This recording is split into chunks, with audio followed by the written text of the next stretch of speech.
Olá, pessoal! Bem-vindos de volta ao nosso canal. Hoje, vamos mergulhar num dos tópicos mais profundos e impactantes da história da humanidade, um tema que moldou civilizações, filosofias e a forma como entendemos a nós mesmos, a queda do homem e o conceito de pecado original.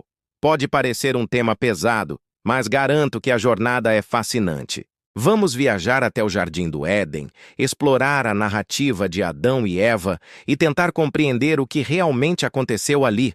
Foi um simples ato de desobediência por causa de uma fruta?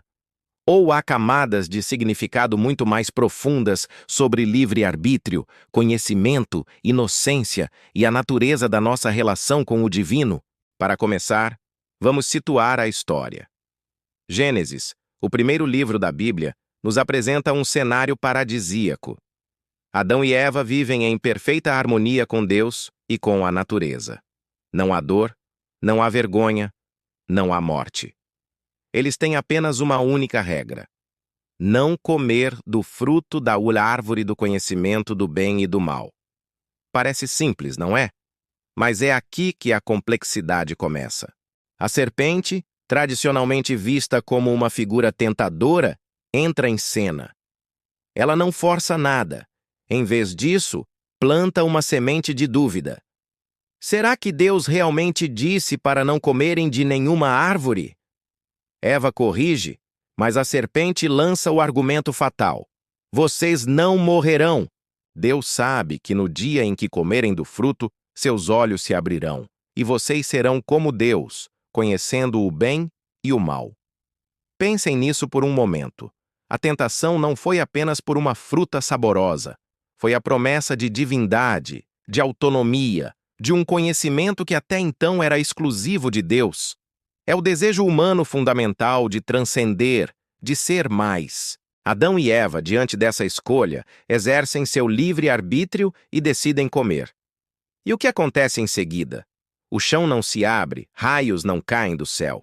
A consequência imediata é interna. Seus olhos se abriram, diz o texto, e eles perceberam que estavam nus. Surge a vergonha, o medo. Eles se escondem de Deus. A comunhão perfeita foi quebrada. A harmonia deu lugar à alienação. Essa quebra é o que chamamos de a queda. Não foi uma queda física, de um lugar alto, mas uma queda espiritual e relacional. A partir daí, surgem as consequências que conhecemos: a dor, o trabalho árduo, a mortalidade e, o mais importante para a nossa discussão, a expulsão do Jardim do Éden. Eles são banidos do paraíso, separados da presença direta de Deus. Agora, como isso se conecta ao pecado original? A ideia, desenvolvida ao longo dos séculos por teólogos como Santo Agostinho, é que o ato de desobediência de Adão e Eva não afetou apenas a eles. Ele manchou ou corrompeu a própria natureza humana. É como se eles fossem os representantes de toda a humanidade, e a sua falha introduziu uma inclinação universal para o pecado em todos os seus descendentes.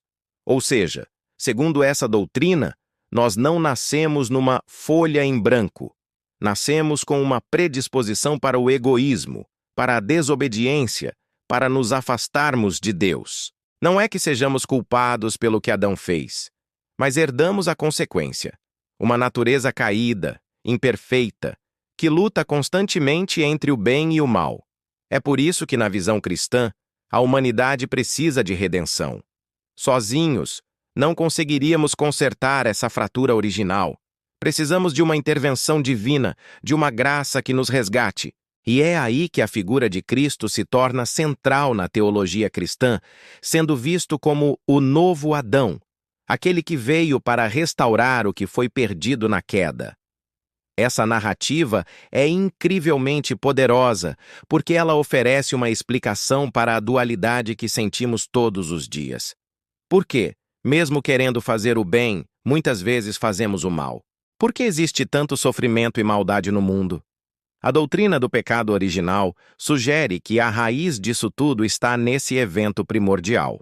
Claro, existem muitas interpretações. Alguns veem a história de forma literal, outros como uma poderosa alegoria sobre o amadurecimento da consciência humana, a saída da inocência infantil para a complexa e dolorosa realidade da vida adulta, onde precisamos fazer escolhas morais difíceis. Independentemente da interpretação, a história da queda nos convida a refletir sobre nossa própria vida. Onde buscamos nosso fruto proibido? Onde trocamos a comunhão pela autonomia egoísta? Onde sentimos a vergonha e o medo que nos levam a nos esconder, em vez de buscar a reconciliação?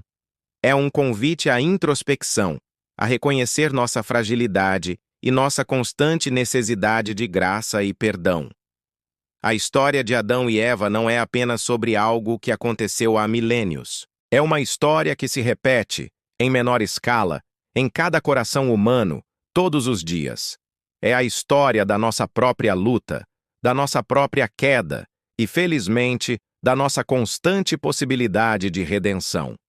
Espero que essa reflexão tenha trazido novas luzes sobre esse tema tão fundamental.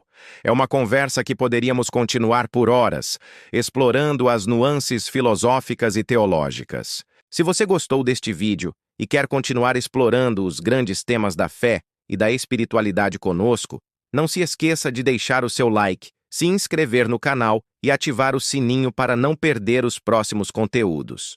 E claro, comente aqui embaixo o que você pensa sobre a queda e o pecado original. A sua perspectiva enriquece muito a nossa comunidade. Muito obrigado pela sua companhia e até a próxima.